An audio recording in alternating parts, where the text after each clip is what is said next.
Hello everyone, welcome to today's video. If this is your first time here, my name is Risa and I have been working as a makeup artist since 1996. And I have had the privilege of working with some of the best makeup artists in the industry that really had their heyday in the 90s. The early 90s was the beginning of a massive influx of makeup artist brands. I uploaded a video about a week ago where the topic was 10 things or 10 products that I think are non-negotiable to help you look younger. Now I understand not everybody seeks to look younger, but obviously that video was for the people that do.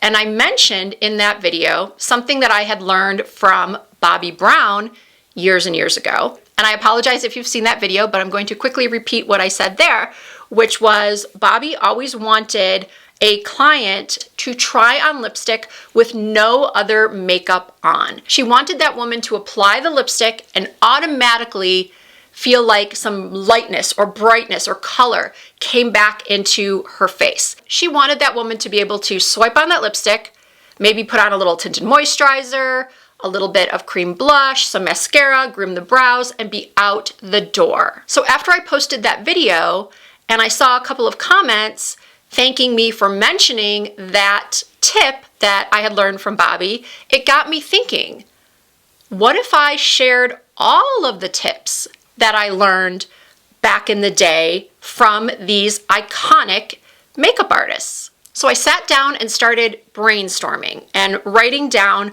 all of the tips that I remembered. And as I was recalling all of these techniques, I started thinking, why aren't these techniques still taught? Now I know times change and we all age. I was 23 at the time. I'm obviously no longer 23. My skin is very different, but I can still do all of those techniques and follow those tips and have them still work for me today.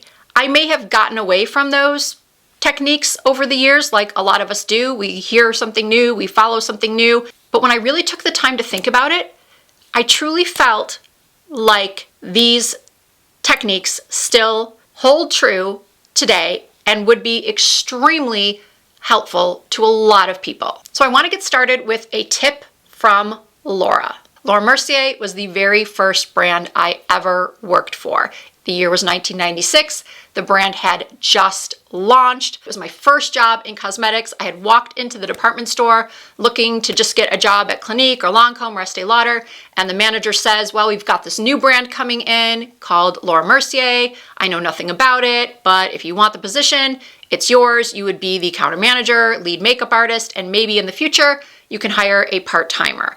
I got so excited and immediately said yes, because of course, I knew exactly who Laura Mercier was. She was hugely popular at the time. You could not open a Vogue magazine or a Harper's Bazaar magazine and not see Laura Mercier's name listed in the credits as the makeup artist for many, many of the covers. And not only did that job give me the opportunity to work directly with Laura when she came to do trainings for events, but to also be trained on her techniques by her assistant, whose name is Matine. What set the Laura Mercier brand apart at the time was her flawless face system. Laura had two different foundations, a dewy foundation and then an oil-free matte foundation. She also had something called Secret Camouflage, which I believe does still exist today. And then if I remember correctly, she only had one face primer, and then of course her still extremely popular award-winning translucent loose setting powder.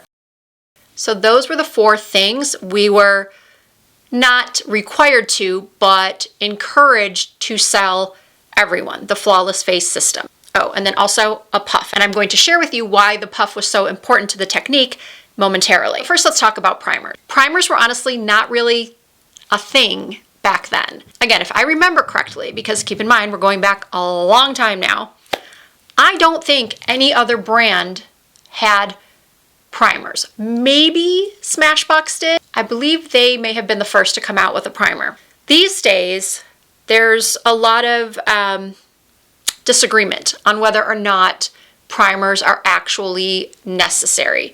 You can talk to one makeup artist who will say they're completely unnecessary. You just need to prep the skin correctly with moisturizers and serums. And then there are others like me that still think that primers can be very necessary and are part of skin prep. I don't really feel like if you have dry skin, you necessarily need to use a primer. But if you've got oily skin or large pores or dullness or redness, primers can actually be really beneficial. And over the years, Laura has expanded her primer range. A lot of them have been reformulated. I am now personally a big fan of her blurring primer. I do feel like this one does an excellent job of blurring my pores and maintaining that blurred effect. As much as I do really like this one, there are excellent primers available at the drugstore. For example, the L'Oreal Pro Matte Shine Control Primer, the Revlon Gripping Primer. So the bottom line is, if you have been using a primer and you feel like it has provided a benefit to you, don't stop using it because someone else said it isn't necessary. But if you feel like your foundation, your makeup looks great, lasts all day without a primer, then yeah, don't feel like you need to use one. I think that I will always be a pro primer makeup artist because of how it was ingrained into my head when I worked for Laura. Now I'll be getting back to some more Laura Mercier tips as I go through a full face makeup application. After working for Laura Mercier for about a year, I was then shopped by Trish McEvoy's stepsister, Romy. Now, if you've been in the retail world, you know what shopped means. If you have not been, you probably don't know what that means. It basically means that someone goes in as a secret shopper and they either are doing that to report back to the brand or they're doing that to report back to a different brand that might want to hire you, that might want to poach you from your current position. And that's exactly what happened. I assisted this woman. I had no idea who she was. She really liked what I did. And a couple days later, I received a phone call at the store. I spoke to this woman. She introduced herself. She said she was Trish McEvoy's sister and that they had an opening at Saks Fifth Avenue for their makeup counter, that I would get a bunch of training, that they were the #1 counter at the time. They did $1 million plus a year, which was unheard of. In most cosmetics departments, Clinique is #1 or Estee Lauder is #1 or Lancome is #1.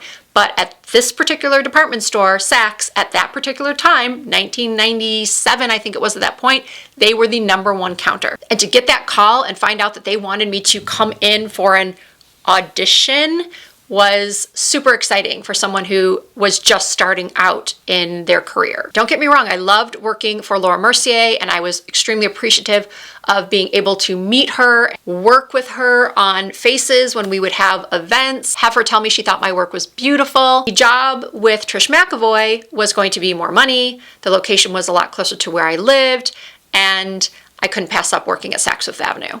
I would say I probably learned the most working for Trish McEvoy. And that is simply because I was one of 8 resident makeup artists. And the women that I worked with at that counter were so incredibly talented. And of course, once in a while, Trish would come in and do trainings. She also flew us all to New York to train at Henry Bendel or Bendel's, which no longer exists, but it was extremely popular again at the time, a really nice posh department store in New York City. So she flew us all out there to do trainings. So I learned a lot from Trish. So the first thing that Trish taught me is Trish's triangle of light. Now, how many of you have seen videos, including probably one from me a few years ago, that said, stop doing your concealer like a YouTuber?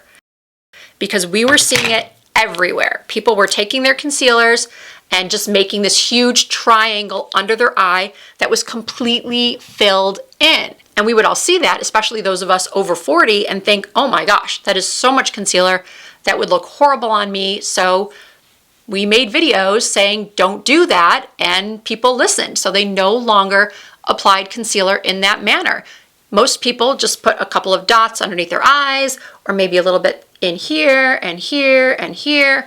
I've shown techniques where I put some on the back of my hand, dip my brush into it, and then put it onto the face. There are many, many different ways to apply concealer. But once I went back to trying Trish's circle of light, triangle of light, where I did not fill in the center area, I thought it actually looked really, really beautiful. Now, the concealer you use is going to be really, really important. You don't want to be using something real heavy and super high coverage like a Tarte Shape Tape. You want to use something like this one from NARS. This is the Radiant Creamy. I love the concealer from Natasha Denona. I love the concealer from Kulfi. As long as your under eyes are properly prepped and you're using the right tools, you're going to get this wonderfully brightened and lifted look to your face. And it's not going to look heavy, and it's not going to look cakey. And there's zero chance of you having this reverse raccoon eyes where it's too light under the eyes because you've blended it down and out, either with your brush or going back in with a sponge and just sort of patting it all out so it's seamless. Since I'm on the topic of complexion, I've talked about using a primer, I've talked about Trish's Triangle of Light, so now let's go back to Laura Mercier's Flawless Face technique, and something that was truly a game changer for me at the time that I still do. I mentioned the Laura Mercier Translucent Loose Powder earlier in the video, at least I think I did, and we all know how iconic this powder is. It was in every professional makeup artist kit at the time. I will admit, I don't often reach for this one. If you watch my videos regularly, you know that some of my favorites are the Huda Beauty Easy Bake Loose Setting Powder, the Givenchy Prism Libre Powder, the Jason Wu Mattifying Powder. But today, because I am talking about Laura Mercier and her tips and tricks, and I do happen to have this, I thought I would use it today. Earlier in the video, I mentioned the powder puff. We were taught to take the powder puff, fold it in half over our finger like a taco, press into the powder, and then press and roll it into our skin to really, really work the powder into the skin, into your pores. Now, I was 23 at the time, so while my skin was very, very oily, I didn't have the texture issues that I have now, the fine lines that I have now. So some of you might be watching this and thinking, oh my goodness, I'm 60 or I'm 70 or whatever age you are,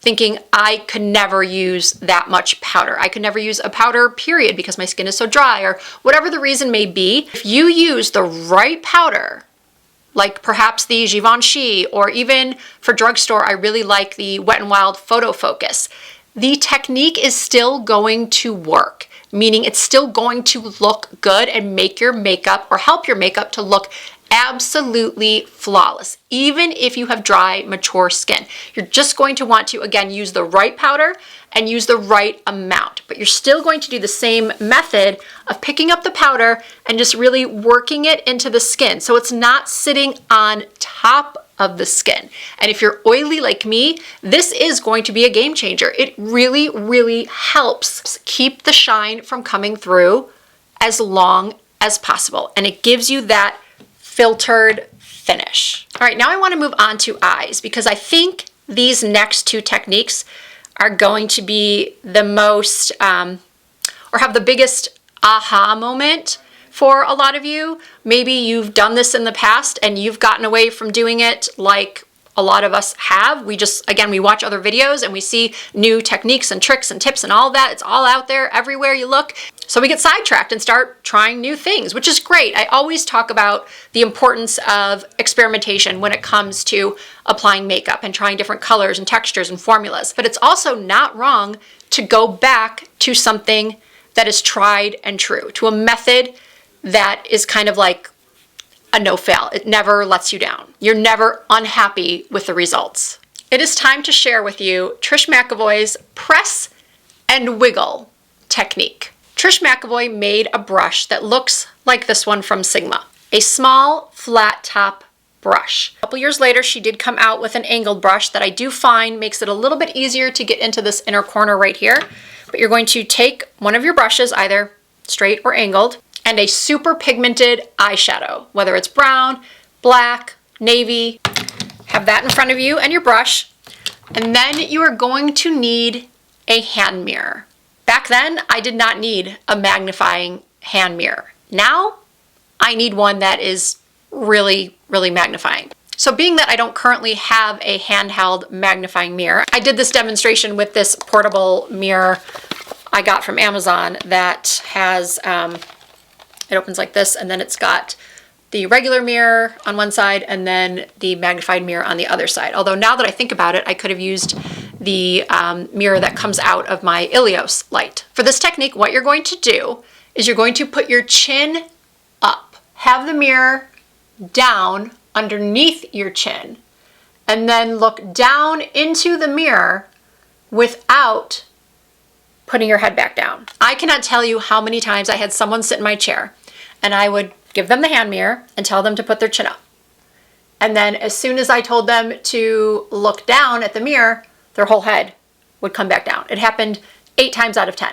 So you want to put your chin up and then only with your eyes look down into the mirror.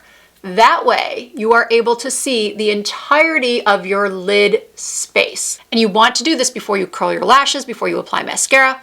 You're going to do your eyeshadow, but then you're going to take your brush, your flat top or angled brush, dip it into your eyeliner powder or your eyeshadow, and then you're going to hold the brush, push down your lashes, and press and wiggle right at the base of your lashes. You can start anywhere you'd like. A lot of people like to start at the outer corner and work in, or at the inner corner and work out. I love this BK Beauty 208 tiny angled brush to get right there in the inner corner. It makes it so, so easy.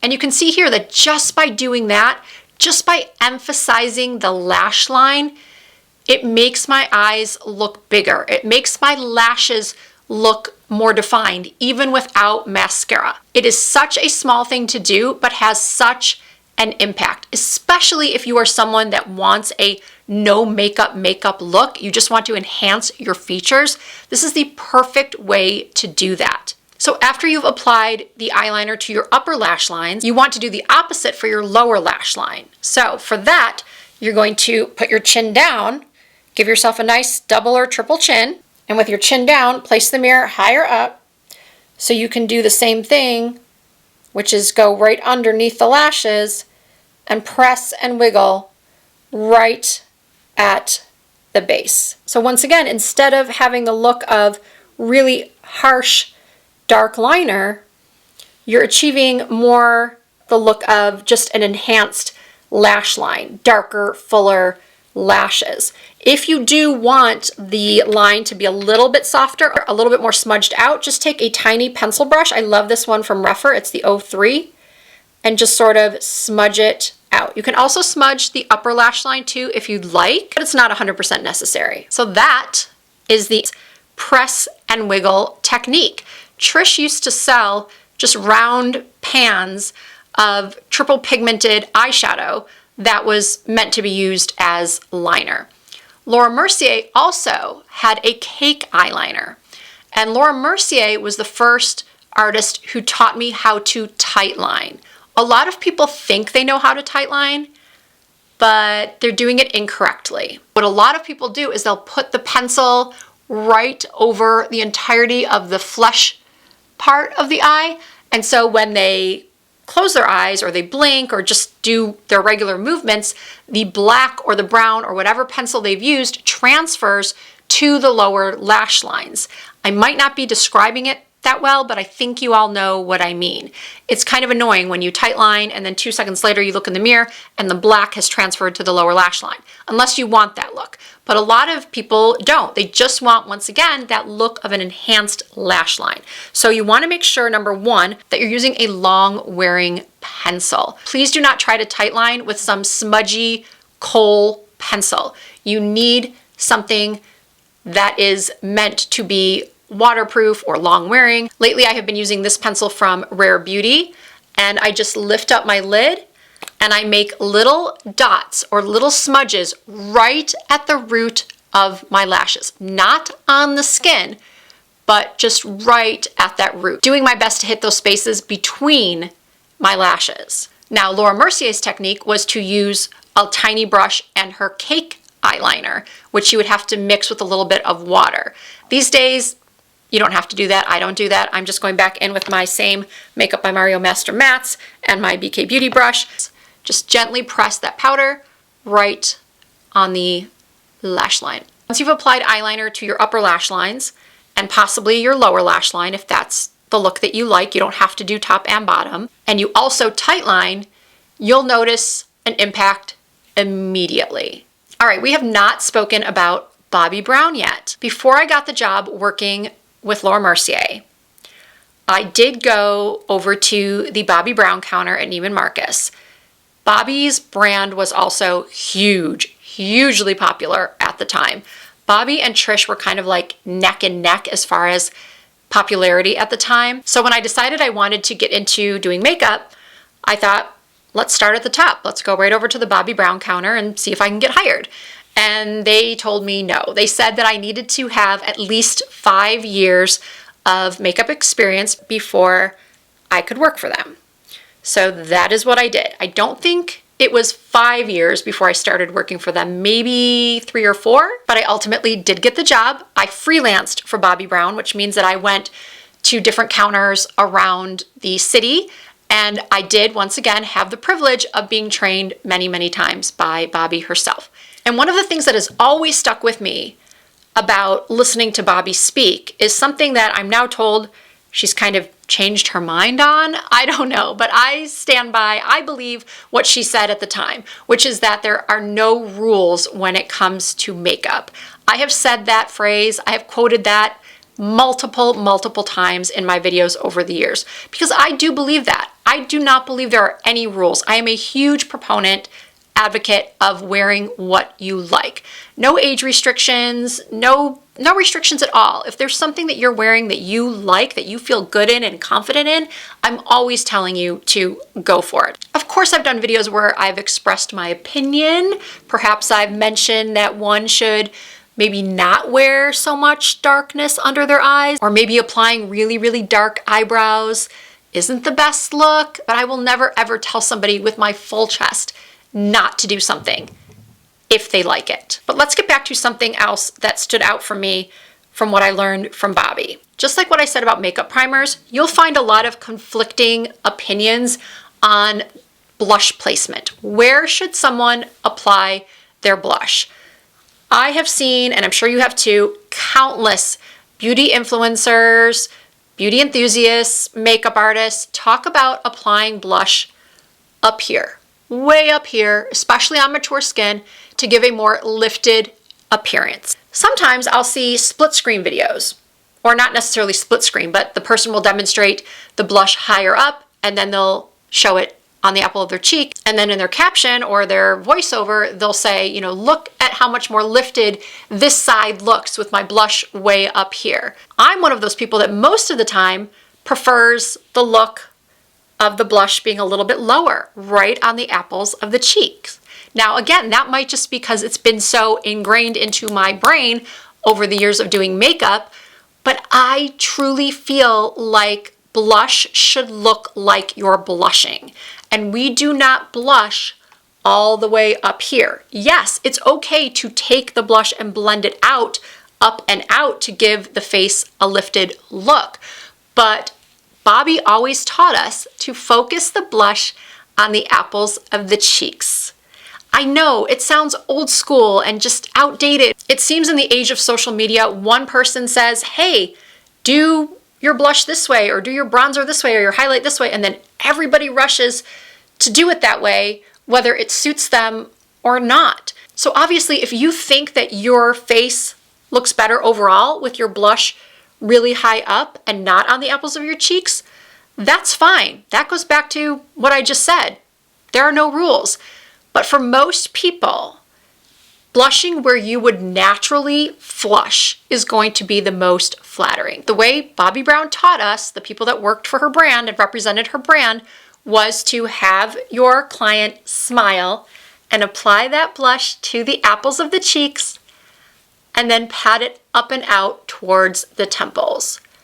So it kind of looks like you just came in from skiing. You came in from the cold and you've got that slight flushed look to your face. In fact, Bobbi eventually came out with a blush named Slopes because she wanted it to mimic the way your cheeks would look after you got off the slopes skiing. And then the final technique I want to share with you today is also from Bobbi Brown. And it's something that I did before I even started working for Bobbi Brown, and people always thought it was so odd. And once I attended the Bobbi Brown training and heard right from her mouth that that is the way she often applies lip liner as well, I felt extremely validated. And I'll be honest with you, over the years I have gotten away from, well, a lot of these techniques, but this one specifically. So the way Bobbi taught us to apply lip liner was to apply it after the lipstick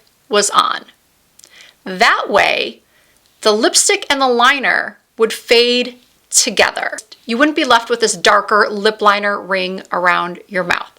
So as you can see here, I already have a lipstick on, and now I am taking my lip pencil and gliding it over the top. And you can see how it is truly gliding. It is not skipping, it's not catching, it's kind of going over the smoothness of that lipstick. And it also makes it easier to kind of fill in over the lipstick to make it look more seamless, so it's not harsh. This method is truly the easiest way to have your lip liner look the most natural. So if you're someone who has avoided lip liner simply because you don't like the look of it, you don't want to do the extra step, or you find that the pencils you've been using just skip or tug, for whatever reason you may not be currently using a lip liner, I highly suggest at least giving this method a try. So I'm looking at my list here and making sure that I covered everything, and I think I did. If you have any questions at all, please do not hesitate to leave those for me in the comments.